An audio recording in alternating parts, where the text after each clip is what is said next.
लोकसभा चुनावों के नतीजे आ चुके हैं। यूपी में मिली करारी हार के बाद मुख्यमंत्री योगी आदित्यनाथ सूबे में सब कील काटे दुरुस्त करने में जुट गए हैं। बैठकों पर बैठकें हो रही हैं। हार की वजह पता लगाई जा रही है। वोटों की गिनती के बाद लखनऊ में 2 बार मंत्रिमंडल की बैठक हो चुकी है, लेकिन यूपी के डिप्टी सीएम केशव प्रसाद मौर्य इन दोनों ही बैठकों से नदारद हैं और पिछले 5 दिन से वो दिल्ली में ही डटे हुए हैं। कहा जा रहा है कि केशव मौर्य जल्द ही कोई बड़ा धमाका कर सकते हैं। यूपी में चुनाव के नतीजों ने बीजेपी को भले ही बहुत फायदा ना पहुंचाया हो, लेकिन 2022 में सिराथू से विधानसभा चुनाव हारने वाले केशव प्रसाद मौर्य की किस्मत चमकने के सारे संयोग लोकसभा चुनाव में मिली हार के बाद बनने लगे हैं। बीजेपी से जुड़े सूत्रों की माने तो उप मुख्यमंत्री केंद्र या प्रदेश में बड़ी जिम्मेदारी मिलने जा रही है और इसीलिए केंद्रीय नेतृत्व ने उन्हें दिल्ली में रोका हुआ है। जल्द ही बड़ी जिम्मेदारी देने की तैयारी है। पार्टी से जुड़े सूत्रों की माने तो केशव प्रसाद मौर्य को राष्ट्रीय अध्यक्ष बनाने पर भी विचार हो रहा है।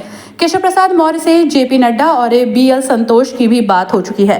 हालांकि जेपी नड्डा के मंत्री बनने के बाद बीजेपी का राष्ट्रीय अध्यक्ष बनने की रेस में और भी कई नाम हैं, लेकिन इस पद के लिए केशव मौर्य सबसे मुफीद इसलिए भी हैं क्योंकि वो ओबीसी समाज से हैं और देश के सबसे बड़े राज्य से भी आते हैं।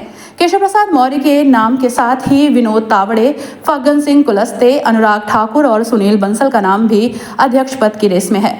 केशव प्रसाद मौर्य को अमित शाह और प्रधानमंत्री नरेंद्र मोदी का भी करीबी माना जाता है और जब वो यूपी के प्रदेश अध्यक्ष थे तो बीजेपी को 47 सीट से 325 सीट तक पहुंचा दिया। कहा तो ये भी जा रहा है कि अगर अध्यक्ष पद नहीं मिला तो केशव प्रसाद को उत्तर प्रदेश का पीडब्ल्यूडी विभाग वापस मिल सकता है, जो अभी तक जितिन प्रसाद के पास था। लेकिन जितिन प्रसाद सांसद बनकर दिल्ली जा पहुंचे। 2017 से लेकर 2022 तक ये विभाग केशव प्रसाद मौर्य के पास ही था, लेकिन 2022 में विधानसभा चुनाव हारने के बाद केशव प्रसाद मौर्य को ये विभाग भी खोना पड़ा था। एक तीसरा कयास ये भी लगाया जा रहा है कि केशव प्रसाद मौर्य को एक बार फिर से उत्तर प्रदेश बीजेपी का अध्यक्ष बनाया जा सकता है, क्योंकि यूपी में हार की जिम्मेदारी लेते हुए प्रदेश अध्यक्ष भूपेंद्र चौधरी ने केंद्रीय नेतृत्व के सामने इस्तीफे की पेशकश कर दी। वैसे भी यूपी में नए प्रदेश अध्यक्ष की तलाश हो रही है। इस पद के लिए केशव प्रसाद मौर्य फिलहाल सबसे फिट दिखाई दे रहे हैं, क्योंकि वो ओबीसी समाज की उस जाति से आते हैं जिसका वोट पिछले 10 साल से बीजेपी को मिल रहा था।